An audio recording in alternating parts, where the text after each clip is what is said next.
Hey guys, so I just wanted to do a quick do's and don'ts video for you. I didn't want to go rambling on about this is why you do 5 minutes and move on to the next. Just really kind of quick do's and don'ts.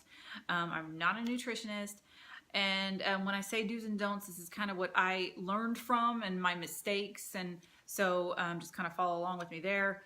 By the way, this is also how I did it.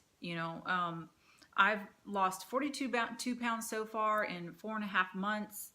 I got off of it for a little bit because of certain things, and I'm back on the ball now, and I'm hoping to lose my last 20 to 25 pounds. So I'm doing that journey with you. But anyway, okay, so quick, before I do the do's and don'ts, I just want to say my original weight was 222 pounds. Oh my gosh, I don't want people that I know actually knowing that, but whatever. And I'm down to 180 right now. I was fluctuating before. I maintained, that's the one thing. When I got off of it though, I still managed to maintain my weight within 5 to 10 pounds. And then getting back on it, I just lost it as far as water weight is concerned. So whenever you're losing the first week and then the second week or two, you're like, why in the world did it slow down to 1 to 2 pounds a week? First of all, 1 to 2 pounds a week, you were either gaining or not doing it. So, I mean, that's fantastic. But it's because the first week or so is always water weight. It's going to go by super quick, and then you're actually going to start losing weight. So, so there's that tip. But anyway, my starting weight was 222 pounds, and I'll tell you really quick. And I can't show you who it was, but I took a photo with a celebrity, and this is how, look, I can't even show you the real bigness of me. Matter of fact, I will show you an even worse before pic. Blech. Okay, and then let me go ahead and show you a nice, decent after pic of me being, I don't know, it's probably like 183. So I'm losing the last 25 pounds that I want to, and then I'm actually going to start exercising and stuff because, I didn't exercise, I didn't want to, but now that I really start realizing that I really should and should have. Anyway, okay, now I'm rambling. Okay, the first tip I have, obviously for do's, eat 20 calories, or excuse me, 20 carbs or less for the first few weeks. Forever, but for the first few weeks for sure. And try to start counting your macros after about like a week or two. The first week is always going to be really hard. Just pay attention to your carbs. I wouldn't even really pay attention to the calories. Because it's hard at the beginning. You will notice so many things that have carbs. Anyway, so 20 carbs or less, that's the first tip. Then the second one is pay more attention when you're starting to do your macros.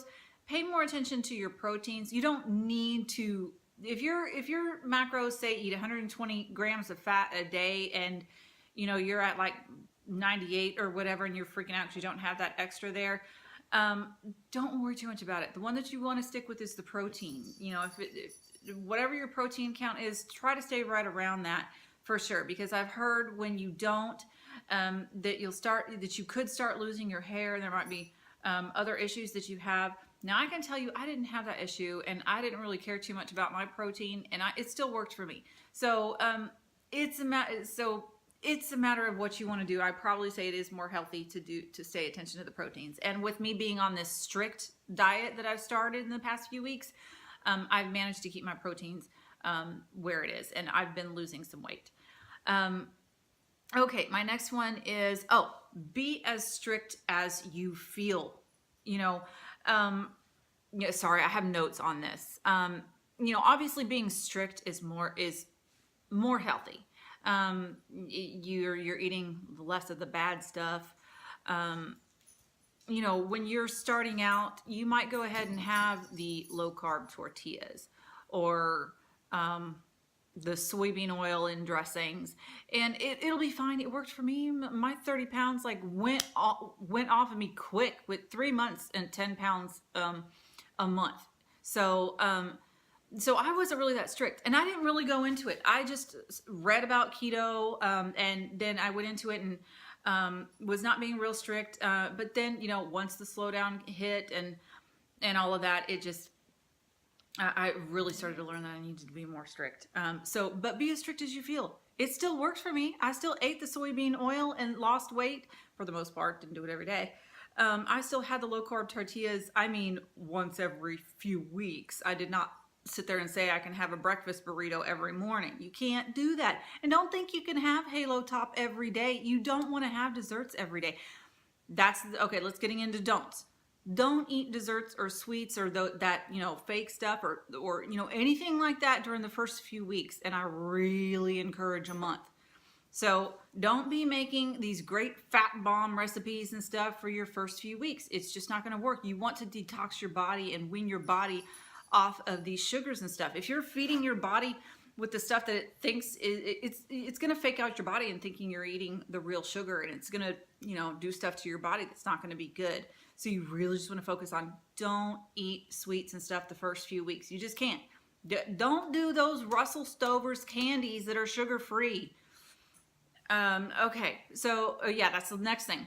Don't eat maltodextrin. I mean, if anything, if you're not going to be strict or whatever, just be sure to don't eat maltodextrin. That's the highest sugar that you're going to have on the glycemic index. And it's just all around bad for you, no matter if you're on the keto diet or not. But you will find, like I did in my previous video, pork rinds, anything that's flavored, besides the Epic brand that you get at Whole Foods, I've not seen one that does not have, I've seen every single one of them that are flavored that have maltodextrin in them. So just be mindful of that. Those, like I was saying in the other video, the keto bad ingredients video, Jello, those sugar-free Jello in the package, you don't want to do that. It's got maltodextrin. Just, if anything, stay away from maltodextrin. I stayed away from it, and I managed it the whole time. I knew immediately about maltodextrin and stayed away from it. So if anything, pay attention to that. It's sneaky and it'll be in everything. So just pay attention. And then also, okay, soybean oil, I guess I'm going to go into it. There's my cat behind the camera. Soybean oil is high in omega-6 and it's very pro-inflammatory, and it does spike insulin. So here's the thing. Like I said, I did have salads every now and then, and it was fine. I'd have my Ken's Thousand Island dressing, 2 tablespoons worth, 120 calories or whatever, and it was working for me for a time.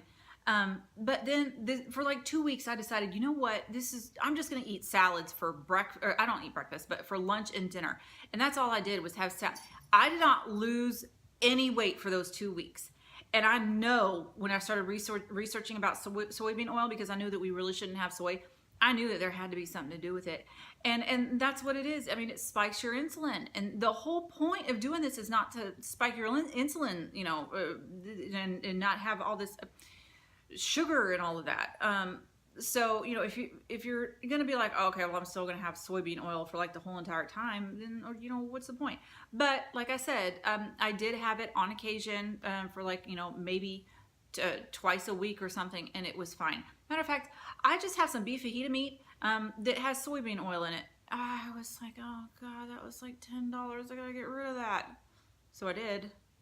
But anyway, so there's that. And then, oh yes, if the other don't is if you're going to eventually go super strict, or if you are super strict, you would already know this. Don't go for those anything wheat, flour, potato starch. You don't do the shredded cheese because it has that anti-caking agent in there. It has potato starch. It had dextrose in the one that I looked at. You don't do the low carb tortillas. If you're going to be strict, you just can't do that.